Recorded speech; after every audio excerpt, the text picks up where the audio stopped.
పేదవాడికి ఈ రాష్ట్రంలో భారం అవ్వకూడదు, ఎవరికి కూడా అవుట్ ఆఫ్ పాకెట్ ఎక్స్పెండిచర్ అవ్వకూడదు అని చెప్పి ఒక ముందు చూపుతో ఒక గొప్ప ఆలోచన చేసి ఆ కుటుంబంలో ఆ పేదవాడికి ఆ కష్టం వస్తే నాది బాధ్యత అని చెప్పి జగన్మోహన్ రెడ్డి గారు ఆ బాధ్యత తీసుకొని 5 లక్షలు ఉన్నటువంటి పరిధిని 25 లక్షల వరకు కూడా పెంచినటువంటి ఘనత జగన్మోహన్ రెడ్డి గారి ప్రభుత్వానికి దక్కింది.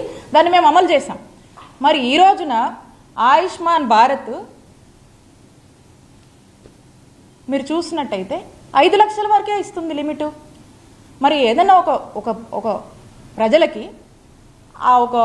ఆ ప్రొసీజర్కి లిమిట్ ఎక్సీడ్ అయితే 5 లక్షల కన్నా మించి ఎక్సీడ్ అయితే ఎక్కడికి పోవాలి, ఎవరిని అడగాలి, ఎవరు బాధ్యత తీసుకుంటారు?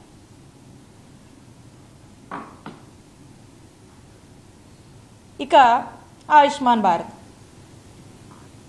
సంవత్సరానికి ఆయుష్మాన్ భారత్లో ఎంత ఇస్తారు? బడ్జెట్ సుమారు 300 కోట్లు సంవత్సరానికి ఇస్తారు. ఆరోగ్యశ్రీ బడ్జెట్ ఎంత సంవత్సరానికి? ఎంత ఖర్చు చేస్తాం మనము? 3000 కోట్లు ఖర్చు చేస్తాం. 3000 ఈ సంవత్సరం అయితే 3500 కోట్ల వరకు కూడా మనం ఖర్చు చేస్తూ ఉన్నాం. అంటే 10% ఆఫ్ ఆరోగ్యశ్రీ ఆయుష్మాన్ భారత్లో వాళ్ళు ఇస్తున్నారు. 300 crores ఎక్కడ, 3000 crores ఎక్కడ, 3000+ crores ఎక్కడ, ఈ సంవత్సరం మనం ఇస్తున్నటువంటి 3500 crores ఎక్కడ? మరి ఇదంతా ఎవరు బేర్ చేయాలి? 10% కవర్ చేస్తే మరి ఈ 90% ఏమైపోవాలి? ఈ ప్రజలు ఏమైపోవాలి? ఈ ప్రజల యొక్క హెల్త్ ఏదైనా ఇబ్బందులు వస్తే వాళ్ళ ఆరోగ్య బాధ్యత ఎవరు తీసుకుంటారు? తీసుకోవాల్సిన బాధ్యత ఎవరి మీద ఉంది? ఆ బాధ్యత మీది కాదా? ప్రభుత్వంగా ఆ బాధ్యత మీది కాదా? ఆ బాధ్యత ఖచ్చితంగా మీదే. కోవిడ్ లాంటి సిచ్యువేషన్లో అనేక ఇష్యూస్ ఉన్న, అనేక క్రైసిస్ నడుస్తున్నటువంటి సమయంలో కోవిడ్ని కూడా ఆరోగ్యశ్రీలోకి పరిధిలోకి తీసుకొచ్చినటువంటి ఘనత జగన్మోహన్ రెడ్డి గారికి దక్కుతుంది. దేశమంతా కూడా ఈ పాండమిక్ వల్ల అనేక ఇబ్బందులు పడుతున్నప్పుడు కూడా మన రాష్ట్రంలోని ప్రజల్ని కంటికి రెప్పలా కాపాడుకున్నటువంటి నాయకత్వం వహించినటువంటి నాయకుడిగా జగన్మోహన్ రెడ్డి గారికి ఈ రాష్ట్ర ప్రజల్లో ఆ యొక్క గుర్తింపు ఉంది. ఈ రోజున మరి ఈ విధంగా మీరు మాట్లాడుతూ ఉన్నారు. అలాగే ఆరోగ్య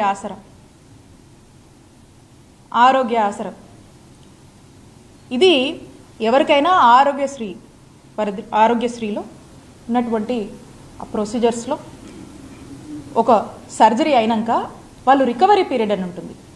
ఆ రికవరీ పీరియడ్ అంటే ఆ రికవరీ పీరియడ్లో వాళ్ళ ఇంట్లో ఉంటే వాళ్ళ పనులు చేసుకోలేరు కాబట్టి వాళ్ళంతా కూడా వాళ్ళు పని చేసుకుంటేనే వాళ్ళ జీవితం గడిచేటువంటి జీవన విధానం ఉంటుంది. కాబట్టి ఆ లేవలేనటువంటి పరిస్థితుల్లో ప్రభుత్వము ఫినాన్షియల్ అసిస్టెన్స్గా ఆరోగ్య ఆసరా అని చెప్పేసి 225 రూపాయల నుంచి per day up to doctor recommendation మేరకు మరి 5000 వరకు కూడా ఒక నెలకి ఈ అమౌంట్ని ఫినాన్షియల్ అసిస్టెన్స్గా వాళ్ళకు వేజ్ లాస్ కాకుండా మనం ఇస్తూ ఉన్నాం. ఇది ఆరోగ్యశ్రీ ఉంటేనే వర్తిస్తుంది. దీనికి మనం సంవత్సరానికి 300 కోట్ల చొప్పున ఖర్చు చేస్తూ ఉన్నాం. మరి ఇది ఆరోగ్యశ్రీ ఉంటేనే ఇది వర్తిస్తుంది. మరి ఆరోగ్య ఆసరాని ఏం చేద్దాం అనుకుంటున్నారు? ఆరోగ్య ఆసరా మీద మీ స్టాండ్ ఏంటి? ఈ మొత్తం చూస్తూ ఉంటే అందుకనే అనిపిస్తూ ఉంది. నేనంటుంది కాదు, ఏదో రాజకీయం కోసం నేను అంటుంది కాదు. ఇవన్నీ కూడా మేము చేశాం, మనసు పెట్టి చేశాం. ఒక మనసున్న నాయకుడు ఈ రాష్ట్ర ప్రజలకు ఏ కష్టం వచ్చినా కూడా అది నా బాధ్యత, ఏ పేదవాడు ఒక ఆరోగ్య సమస్యతో ఇబ్బంది పడినా అది నా బాధ్యత అని భావించి జగన్మోహన్ రెడ్డి గారు నిరంతరం పరితపించి ఎంత కష్టమైనా సరే అనేక ఇష్యూస్ ఉన్నా, ప్రయారిటీస్ ఇంకా ఉన్నా కూడా ఏదైతే ఇందాక మనం మాట్లాడుకున్నామో ఏ దేశానికైనా హెల్త్ అనేది ఒక టాప్ మోస్ట్ ప్రయారిటీ అని, కానీ మన ఆంధ్రప్రదేశ్ రాష్ట్రంలో జగనన్న ప్రభుత్వానికి ఒక టాపెస్ట్ ప్రయారిటీగా భావించి పేద ప్రజల ఆరోగ్యం కోసం ఎక్కడ కాంప్రమైజ్ కాకుండా ఏ రోజు ఏ సిచ్యువేషన్ అయినా కూడా వాటిని బేర్ చేస్తూ ఎక్కడ కూడా హెల్త్కి తగ్గించకుండా మరి ముందుకు నడిపినటువంటి విధానం ఈ రాష్ట్ర ప్రజలకు తెలుసు. కాబట్టి నేను అడుగుతా ఉన్నాను ఈ మంత్రుల్ని, అలాగే కూటమి ప్రభుత్వంలో ఉన్నటువంటి ముఖ్యమంత్రి గారు, ఆరోగ్యశ్రీ మీద మీ స్టాండ్ ఏంటి? దీని మీద మీరు స్పష్టత ఇవ్వవలసిందిగా మిమ్మల్ని నేను కోరుతా ఉన్నాను. అలాగే రీసెంట్గా చూస్తూ ఉన్నాము, మరి మంత్రి గారు మెడికల్ కాలేజ్ గురించి మాట్లాడుతూ ఉన్నారు.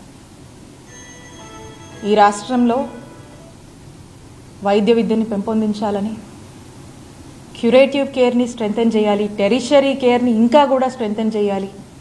ఈ రాష్ట్రంలోని ప్రజలు ఏ ఆరోగ్య పరిస్థితి వచ్చినా ఇతర రాష్ట్రాలకు వెళ్లకుండా ఇక్కడే ఒక మంచి వైద్య సేవలు అందించాలి అంటే వైద్య విద్యను మనము పెంపొందించాలి, వైద్య విద్యను మనము స్ట్రెంథెన్ చేయాలి అనే ఒక గొప్ప ఆలోచనతో ప్రతి జిల్లాకి ఒక మెడికల్ కాలేజ్ని తీసుకురావాలనేటువంటి ఒక గొప్ప ఆలోచన చేసి మొట్టమొదటిసారిగా ఈ రాష్ట్ర చరిత్రలో 17 కొత్త గవర్నమెంట్ మెడికల్ కాలేజ్ని